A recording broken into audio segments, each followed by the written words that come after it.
What is up, high schoolers? We're so excited that you're joining us here on our YouTube channel. For those of you who don't know, we have started back in person. This Sunday, the day that this drops, we will be meeting with high schoolers from 5 to 7 over at our Segan location in person.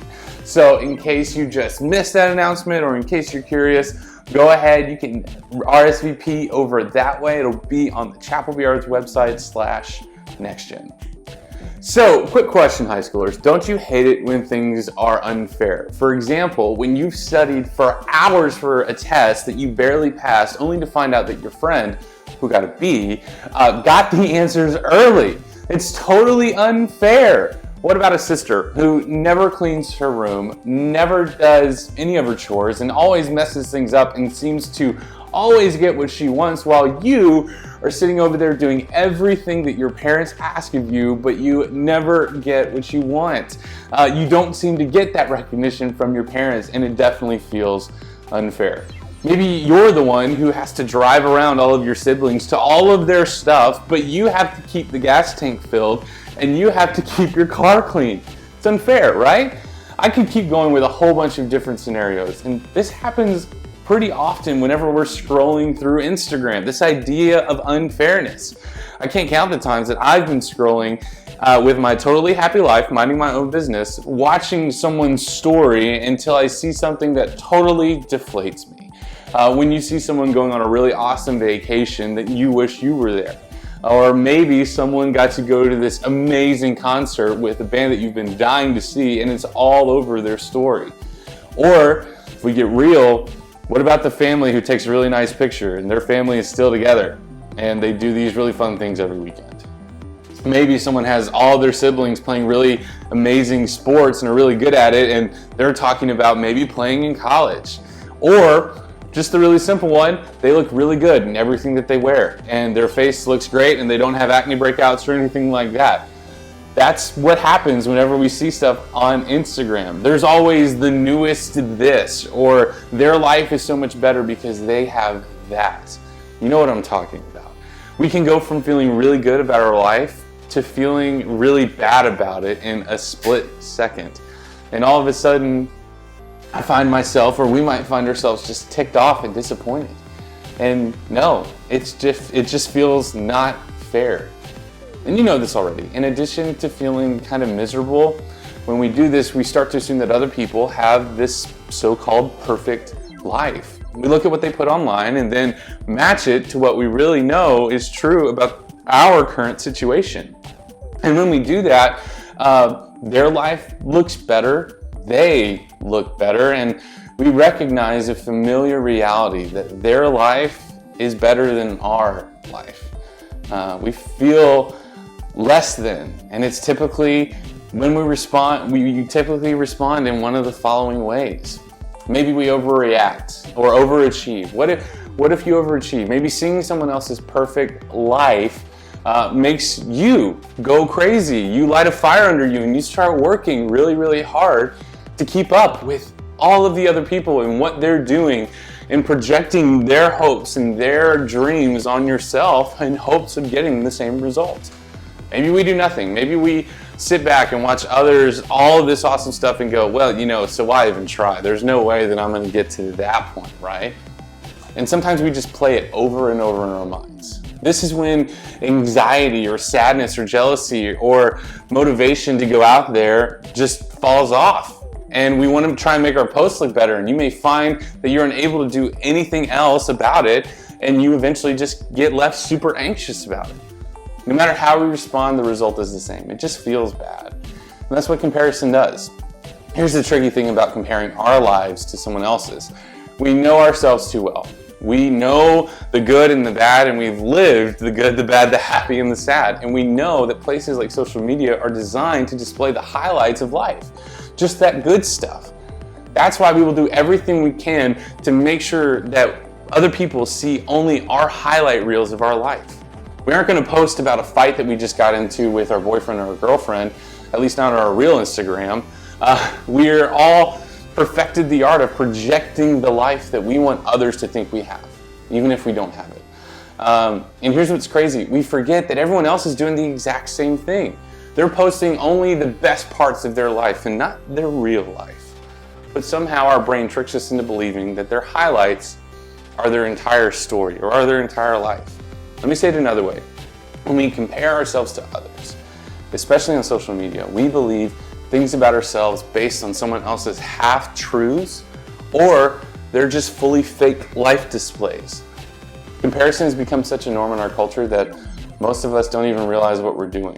But hang with me, I think we may be surprised of what is possible when it comes to removing comparison out of our lives.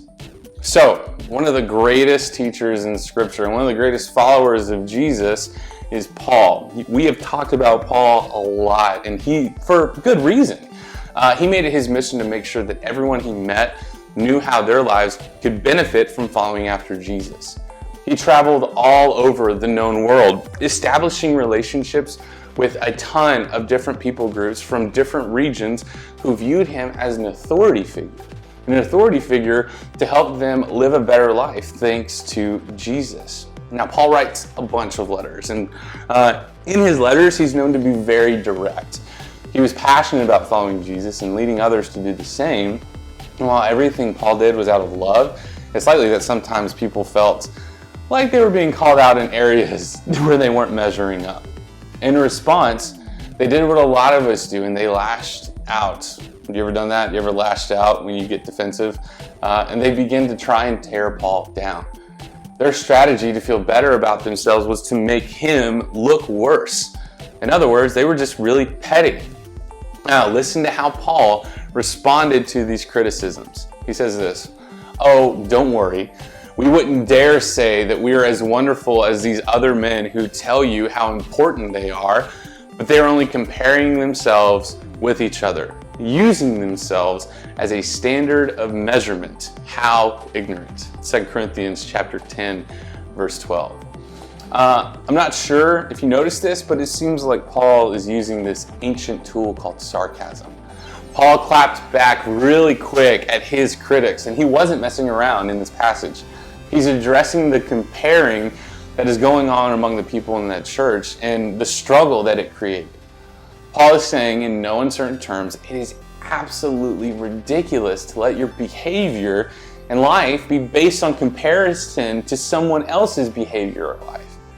And it's even more ridiculous to spend time figuring out how you measure up to people just like you in order to make yourself look better. Now, moms all across the world usually tell us something like this. There's always going to be someone who has more than you, and there's always going to be someone who has less than you. Now, mom's point wasn't for us to focus on the people who had less than to make us feel better about ourselves, and her point wasn't for us to focus on the people who had more so that we stayed humble. Her point was comparing others was pointless. It was a game that we could never win. There's a principle in the book of Proverbs. The book of Proverbs is an old book in the Old Testament of the Bible, way before Jesus' time, that Paul would have known by heart. And it says this, "Above all else, guard your heart, for everything you do flows from it." Solomon, son of David, just a little tidbit of information there, the man who wrote this principle was passionate about how important it was to guard our hearts. And why is that? Because what we do almost always comes from what we believe in our hearts. Our hearts matter because they control everything else. So we should guard our hearts above anything else. The opposite, one of the quickest ways to destroy our heart, is comparison. If we see a post about how great someone else's life is and how we allow it to get in our hearts to mess with what we believe about ourselves, we're in danger. It skews how God sees you as His child. And if it makes us feel less than or worthless, it's like an attack on the heart that can ultimately mess with our entire lives. That's why we have to understand this point. Don't compare your worth with their posts. Don't look at someone else and assume that their life is perfect, or conclude that your life is no good because at that moment it doesn't look like theirs. Don't make a decision about how you look or don't look based on someone else's picture. A picture that is most likely taken like 30 times, filtered, have to have the right angle, all these face-tuned stuff, and just edited. And then don't make decisions about your worth based on what you see or perceive in other people. You are a child of God and made in His image, and so that is what you need to hold on to. Now, I mean, that sounds all great and everything, but how do we actually fight the temptation to allow comparison to rule our lives?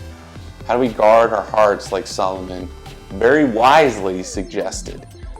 It may not be easy, but it starts with the very word that Solomon used, guard. Set some boundaries for what you see and what you allow your heart to participate in. If something messes with you and destroys how you feel or gets to your heart in a bad way, pay attention to that, step in, and give yourself a break. You guard your heart when you guard your Instagram. You pay attention to how it affects you. You guard your Snapchat. You guard your TikTok. You guard the things that you're scrolling through. You guard your thoughts when you are watching the likes roll in or not roll in fast enough. You guard your comments, what you're posting and what you're seeing other people post. You guard who you follow. You guard yourself when you interact with others to make you feel less than. And you guard who you spend time with. What are those people who constantly complain about their own life and their own life not being good enough? In other words, when you find yourself in a situation, whether it's on social media or in real life, where you are more likely to compare yourself to others, be on guard. Pay attention. Something is trying to get to your heart, and you need to set up some very strong boundaries there. So much of this can be really tough to notice in the moment. I get it. It's really hard sometimes. That's why you have to be on guard, be ready, and that can be really helpful. Pay attention to what you do when you feel yourself kind of spiraling into this comparison game. So, when that happens, ask yourself maybe these questions. What things are fueling how you feel? What are some things I want to do because of how I feel? And lastly, what or who am I comparing myself to that brings up these feelings? We guard our hearts by paying attention to what we feel and when we're tempted to play this quote-unquote comparison game. Now, this may feel like a really big task. And that's why we have these awesome things called small groups.